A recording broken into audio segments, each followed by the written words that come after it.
It's kind of wild how much can happen in just 24 hours. Our world can be the stage for an incredible crisis, but also surprising diplomacy and, frankly, some just plain surreal moments. Today, we're going to dive into one of those days, March 1st, 2026, a day that really pushed the globe to the brink, while in other ways, just carried on like nothing was wrong. Let's get into it. And the match that lit the fuse for the entire day? It all started with these words from US President Trump. He was defending a military operation that sent massive shockwaves across the entire planet, and it triggered this cascade of violent retaliation. This one quote, right here, it really sets the stage for a world on edge. All right, so what exactly was this world-shaking strike? Let's take a look at the specific event that became the epicenter for all the chaos that followed. The sheer audacity of this operation, it's just stunning. It was called Operation Epic Fury, a joint U.S.-Israeli mission deep inside the Iranian capital. And their target? The single most powerful figure in Iran's entire political and religious structure, Supreme Leader Ayatollah Ali Khamenei. You just knew an act of this magnitude was going to have some serious consequences. And boy, did those consequences come fast. This strike didn't end a conflict. It's like it threw a lit match into a room full of gasoline. The whole region, which was already a tinderbox, just ignited. The reaction was swift, it was widespread, and it was violent. Within hours, Iran's response came, and it was completely overwhelming. This wasn't some symbolic single strike. No, this was a massive barrage of missiles and drones just launched in pretty much every direction. It was a crystal clear signal that this was just the beginning of a new and very dangerous chapter. And just look at the scope of Iran's fury. The targets weren't just U.S. or Israeli assets. The barrage slammed into the UAE, Bahrain, and Kuwait, with more missiles getting shot down over Saudi Arabia.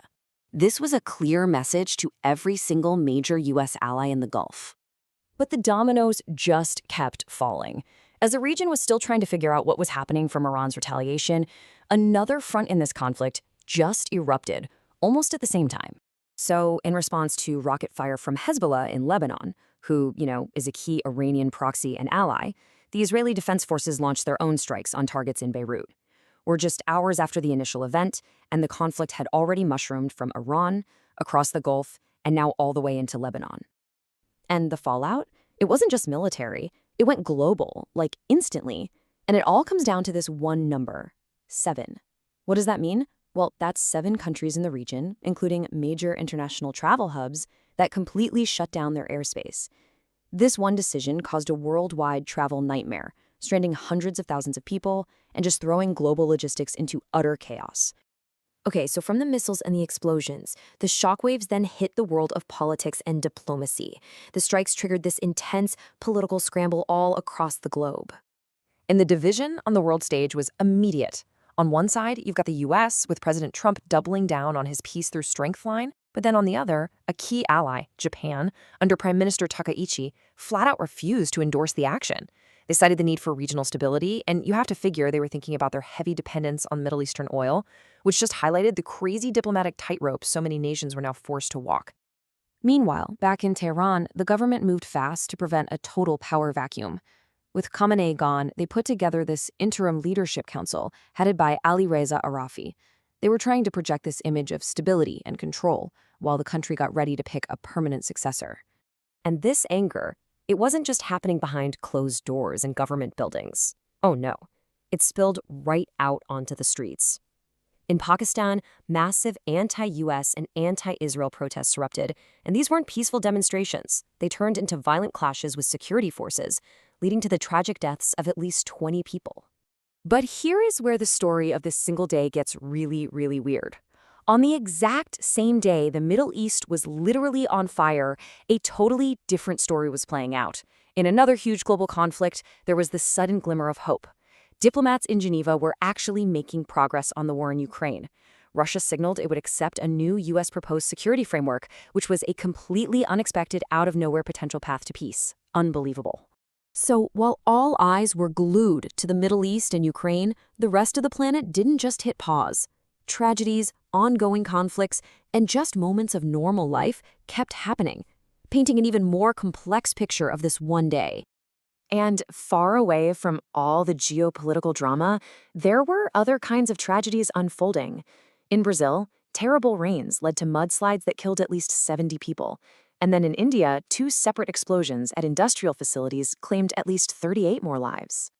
It's also a stark reminder, that there are always other conflicts simmering in the background. Even as Pakistan was reeling from those deadly protests, its government confirmed that military operations against the Afghan Taliban were still going, squashing any rumors of a ceasefire. Which brings us to maybe the most mind-bending part of this whole day, the incredible, almost surreal contrasts between events happening at the exact same time. I mean, think about this. While nations are on the verge of all-out war, a completely different kind of drama was unfolding in Washington. Former U.S. President Bill Clinton was testifying before lawmakers in that ongoing, high-profile Epstein investigation, and he reportedly told them he saw nothing illegal. And then you've got the United Nations. On this very day of chaos, what are they focused on? Zero Discrimination Day and, get this, World Seagrass Day. It was a call for global attention to human rights and marine conservation, even as parts of the world seem to be tearing themselves apart. And to top it all off, a moment of just pure human achievement, something totally separate from all the conflicts. On this day of turmoil, the Tokyo Marathon went on. Tadesse Tekele of Ethiopia won his second straight title, while Kenya's Bridget Kosgei didn't just win, she absolutely shattered the course record. A moment of pure celebration, completely detached from everything else. So you step back and you look at all of this. A world-shaking strike, a potential peace deal gaining ground, a record-breaking marathon, it all happened on the same planet on the same day. It really makes you wonder, doesn't it? When so much is happening all at once, which of these stories truly defines our world? How do you even begin to write that story?